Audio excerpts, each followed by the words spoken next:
전도서 4장입니다. 1절 3절 전도자는 자신의 관찰 결과를 진술합니다. 그는 사회 전반에서 이루어지고 있는 학대, 곧 압제에 대한 시선을 놓치지 않습니다. 그는 돌이켜 또는 다시금 해 아래에서 행해진 모든 압제를 보았습니다. 여기에서 압제의 다양한 형태의 표현이 동시에 등장합니다. 압제 현상에 대한 진술은 특별히 예언서나 시편에서 사회법에 관한 언급에 자주 등장하죠. 이것은 경제적, 정치적, 사회적 폭력 사용을 지칭할 때 사용됩니다. 이어 전도자는 압제 상황이 어떤 것인지 구체적으로 묘사합니다. 관찰에 의하면 압제받던 자들의 눈물이 있었습니다. 그러나 거기에 그들을 위한 위로자가 없습니다. 위로자가 없다는 표현은 특별히 에가에서 반복해서 등장합니다. 이것은 공경에 처한 사람에 대한 도움이 없음을 묘사하죠. 압제가 이루어져 그 압제로 인해 고통당하는 사람이 눈물을 흘리고 있지만 그 어떤 사람도 그를 위로하지 않습니다. 이를 통해 전도자는 압제가 벌어지고 있는 사회에서 기본적인 인간 연대가 없음을 고발합니다. 그런 후 전도자는 압제하는 사람을 묘사합니다. 압제자의 손에는 권세가 있습니다. 그는 자신이 가지고 있는 권세를 통해 정의를 이루어야 했습니다. 권력을 가진 사람은 오히려 압제로부터 약자를 보호하며 약자를 구원해야 할 책임이 있었습니다. 그러나 전도자가 목격한 압제자는 자신의 권력을 이용해 마음껏 폭력을 일삼습니다. 그래도 그들에게는 위로자가 없었습니다. 여기에서 그들은 앞에서 나온 압제당하는 사람을 가리킵니다. 그들에게 위로자가 없다는 동일한 진술의 반복으로 전도자는 압제당하는 자들이 경험하는 고통의 현실을 똑똑히 보여줍니다. 압제가 성행하나 압제당하는 자들에게 위로자 하나 없는 현실을 목도하면서 전도자는 우선 이미 죽은 자들을 찬양합니다. 더 나아가 전도자는 출생하지 않은 자가 더 복되다고 말합니다. 왜냐하면 그들은 해 아래에서 행해지는 악한 일을 보지 않았기 때문이죠. 이것은 생명의 가치를 귀중하게 여기는 성경 전통과 긴정을 이룹니다. 이뿐 아니라 뒤에 이어지는 전도자의 진술과도 일치하지 않습니다. 그는 산 개가 죽은 사자보다 낫다고 말하고 죽음의 세계 스올에는 일도 없고 계획도 없고 지식도 없고 지혜도 없다고 말합니다. 이 모든 진술은 살아있는 것이 얼마나 중요한 일인가를 강조하는 말들이죠. 그렇다면 죽은 자들을 찬양하고 출생하지 않은 자들이 더욱 복되다는 전도자의 진술은 어떤 의미가 있을까요? 이것은 삶을 부정하거나 혐오하는 염세주의, 허무주의가 아닙니다. 오히려 삶을 긍정하고 삶의 의미를 추구하는 사람의 진술입니다. 이것은 이 진술이 1절에 묘사된 압제 현실이나 3절 후반절에 표현된 해 아래에서 이루어지고 있는 불의하고 악한 현실을 전제하고 있다는 사실을 인지할 때 올바로 이해됩니다. 이것은 욥기 3장이나 예레미야 20장 14절 이하에서 욥과 예레미야가 자신의 생일을 저주하며 차라리 태어나지 않는 것이 더 좋았을 것이라고 탄식하는 본문과 맥을 같이 합니다. 전도자는 이러한 진술을 통해 지금 자신이 목도한 현실이 얼마나 용인하기 힘든 것인지 보여줍니다. 자신이 목도한 현실이 진실이라면 차라리 죽은 자와 태어나지 않은 자들이 더 복되다는 것이죠. 왜냐하면 그들은 자신이 경험한 현실을 보지 못했고 앞으로도 보지 않을 것이기 때문입니다. 4절 6절입니다. 4절에서는 주제가 바뀝니다. 압제에 대한 진술에서 수고와 쟁투에 대한 주제로 변합니다. 전도자는 또 목도합니다. 일의 모든 수고와 성공을 봅니다. 하지만 그것은 자신의 이웃으로부터 받는 사람의 질투에서 비롯된 것이죠. 사람이 행하는 일과 수고가 일 자체에서 누리는 선함과 기쁨보다는 경쟁심과 질투심에서 비롯된 것이라면 일과 수고에 대한 진정한 의미를 찾을 수 없습니다. 설령 그것이 성공을 이루고 많은 기술과 재능을 보여줄지라도 진정한 기쁨을 주지 못합니다. 그것은 헛되고 바람을 쫓는 것에 불과한 것이죠. 5절을 직역하면 어리석은 자는 자기 손을 모으고 자기 살을 먹는다가 됩니다. 여기에서 자기 살을 먹는다는 표현은 자기 자신을 먹어치운다 하는 의미에서 자신을 소모시키고 파멸시키는 행위를 가리키죠. 이러한 해석은 이 구절을 게으름에 대한 경고로 읽는 것입니다. 손을 모으고 아무것도 하지 않는 게으른 자가 맞이할 결말을 보여줌으로써 그렇게 하지 말아야 할 것을 교훈하는 것이죠. 이것은 4절 진술을 고려할 때 일에 관한 숙고에서 일과 수고의 다른 측면을 보여줍니다. 경쟁심과 질투심에서 비롯된 일과 노동은 경계해야 하지만 그것이 일을 하지 말라는 말은 아닌 것이죠. 일을 하지 않고 게으름을 피우는 자는 어리석은 자입니다. 게으름을 피우는 어리석은 자는 결국 파멸에 이를 것입니다. 6절은 두 가지 해석 가능성이 있습니다. 한 손에 가득한 평온함이 두 손에 가득한 수고와 바람쫓음보다 낫다고 해석할 수도 있고, 한 손에 가득하고 평온한 것이 양손에 가득하고 수고하며 바람 쫓는 것보다 낫다고 해석할 수도 있습니다. 여기에서 평온이라고 번역한 것이 가리키는 바는 안식이죠. 전자 해석은 두 손에 가득한 수고와 바람쫓음보다는 한 손에 가득한 안식이 더 낫다는 것입니다. 적은 양의 안식을 많은 양의 수고와 바람쫓음에 대비시키고 있습니다. 안식과 수고 그리고 바람쫓음 자체가 대비됩니다. 이와는 달리 후자 해석은 소유의 많고 적음과 함께 무엇이 그것들과 함께 있느냐의 문제를 다룹니다. 한 손에 가득하고 평온한 것이 양손에 가득하고 수고하며 바람 쫓는 것보다 더 좋은 것으로 평가되죠. 소유의 많고 적음을 따지기보다 그것과 함께 무엇이 있느냐가 중요한 것입니다. 후자의 해석이 전도서 분위기를 더 잘 반영합니다. 아무리 많은 성과를 이루고 성공이 있다고 해도 평온과 안식이 없다면 결국 좋지 못하다는 증거죠. 노동이 안식을 통해 완성되듯이 일의 성패도 평온과 안식을 통해 결정됩니다. 이 문단에서는 고난의 현실, 악인의 번성, 많은 재주, 많은 시기, 게으름도 헛되고 부지런도 헛되다에 대해 묵상해 보시기 바랍니다.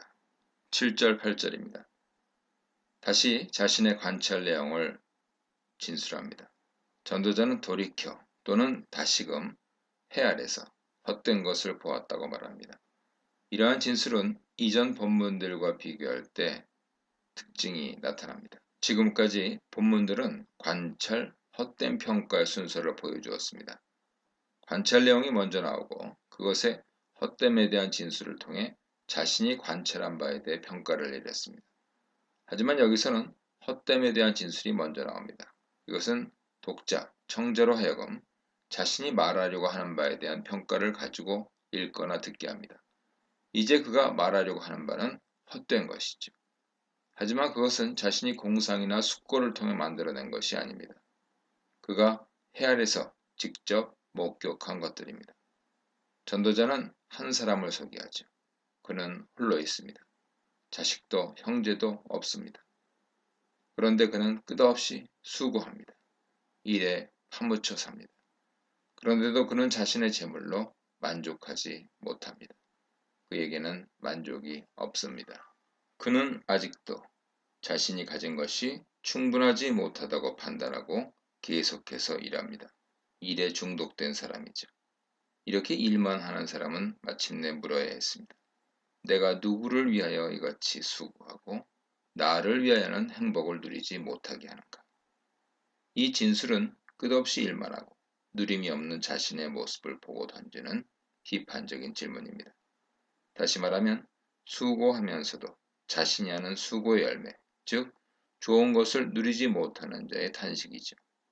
전도자는 이 단락을 헛됨에 대한 진술로 마칩니다. 그런데 여기에는 일반적인 헛됨 진술과는 달리 새로운 요소가 덧붙여져 있습니다. 베인얄라후, 그것은 악한 일이다. 개역개정은 불행한 노고라고 기억했지만 전도자의 평가는 그것보다 더 날카롭습니다. 라는 토부의 반대말로서 악한, 나쁜, 불행한 같은 여러 의미를 지니고 있죠. 단순히 불행한 노고를 넘어서 그것을 악한 일이라고 여기고 있는 것입니다. 여기에서 우리는 전도자가 헛됨이라고 말하는 헤벨의 의미를 짐작하게 됩니다. 그것은 단순히 의미 없다거나 가치 없다 정도의 무의미함이 아니라 악한 일이라고 규정할 만큼 해서는 안 될 일이요, 일어나서는 안 될 일이라는 것이죠. 9절 12절입니다. 이 단락은 앞단락과 홀로됨이라는 주제로 연결되어 있습니다. 전도자는 둘이 하나보다 낫다고 말합니다. 후반절은 아시르라는 접속사로 연결되어 있는데요. 아시르로 이끌어지는 후반절 내용이 전반절에 대한 이유로 해석될 수도 있습니다. 하지만 이것은 앞의 내용을 부연 설명하면서 강조하는 것으로 이해할 수도 있죠. 둘이 하나보다 더 낫다. 참으로 그들에게는 그들의 수고에 대한 좋은 보상이 있다. 이렇게 이해할 때 하나보다 둘이 좋은 이유와 근거를 좀 더 확실하게 알 수 있습니다. 전도자는 홀로됨보다 둘이 더 좋은 이유를 세 가지 경우를 들어 설명합니다. 가장 먼저 등장하는 주제는 넘어짐이죠.